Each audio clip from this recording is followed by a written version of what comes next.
So this is the module 5th, starting with the Nyquist stability criteria. So this is one of the step for in frequency domain analysis.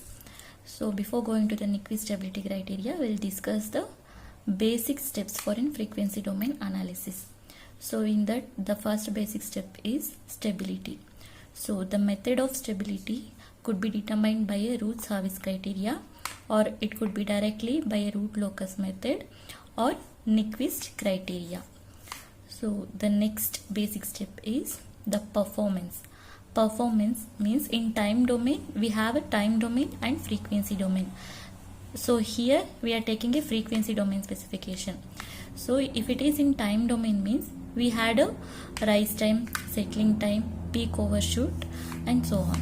If it is in frequency domain specification means we have a bandwidth and resonant peak and resonant frequency omega r and omega p along with the bandwidth.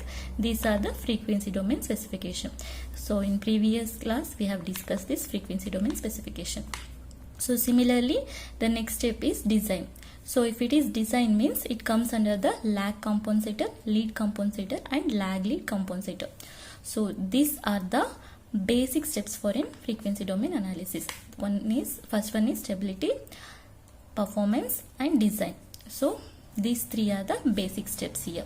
So after that we'll go with the characteristic equation. So see here, this we have already known the transfer function of controlled input, that is R, and output Y with the G of S and H of S. So here the output by input, the given transfer function Y by R equal to G of S by 1 plus G of S into H of S, which the closed loop transfer function. So similarly you see here, this is the condition for a sigma along with a j omega. So if I say there is no point in a right side, there is no point in a right side of a S plane, say this is a S plane and sigma along with a j omega. So this is a region I am considering it including imaginary axis which comes under j omega. If there is no point in a right half of the S plane, then we'll consider a 1 plus G of S H of S equal to 0. If it is there is no point in a right half of the S plane, that is this term. So we are considering a 1 plus G of S H of S equal to 0. So see here, in Nyquist plot it gives a gain margin, phase margin along with the number of roots in right side of the S plane. Number of roots in right side of the S plane. So we have already discussed about the stability. So what is the stability? If the poles are in left side of the plane, if the poles are in left side of the plane means the given transfer function system is stable. If the poles are in right side of the S plane means the system is unstable. If the poles are in imaginary axis, that is in imaginary axis means the system is marginally stable. So this we have already discussed. So see, before going to the Nyquist plot, we have to understand the concept of encircled and enclosed path. So what is meant by enclosed and encircled path? See here, this is an enclosed path and this is not enclosed path. So how we will discuss whether it is enclosed or not enclosed, how we will define. See here, if a point,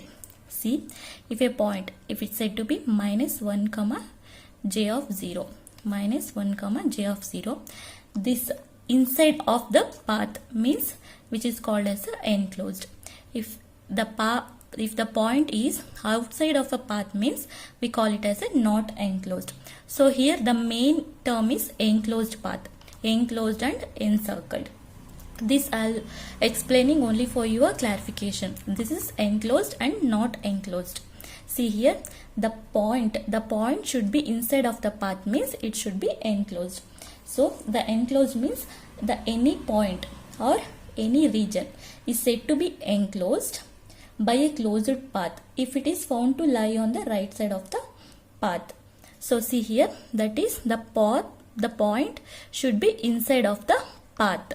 The point should be outside of the path means it's not enclosed. Similarly encircled. Encircled also, if a point is said to be encircled by a closed path, See here, this is a closed path here. So the points are in -1 comma j of a 0. Then we call it as a encircled path. So here taken an example here. Let g of s equal to k into s plus 1 whole divided by s into s plus 2 and unity feedback, that is h of s equal to 1. So for that we have a formula, the open loop transfer function, that is g of s into h of s. We have to write like this: k of s plus 1 whole divided by s into s plus 2 into h of s. After that we'll write a characteristic equation, that is 1 plus g of s into h of s. So after this we'll write the characteristic equation, that is 1 plus k into s plus 1 whole divided by s into s plus 2. Just simplify this equation. After that we'll get a closed loop transfer function, that is k into s plus 1 whole divided by s into s plus 2 of k into s plus 1. So here we call it as a equation 2, which means this is an equation 1. So here we are calling as a equation 2 and equation 3. So equation 2, which comes under the characteristic equation, and equation 3, this is nothing but a closed loop transfer function. So see, for using this equation 2 and equation 3, equation 2 means characteristic equation and closed loop transfer function, we'll say the characteristic equation 0 is equals to closed loop of pole. Characteristic equation of 0 which equals to closed loop of pole. Similarly, open loop poles equal to characteristic equation of pole.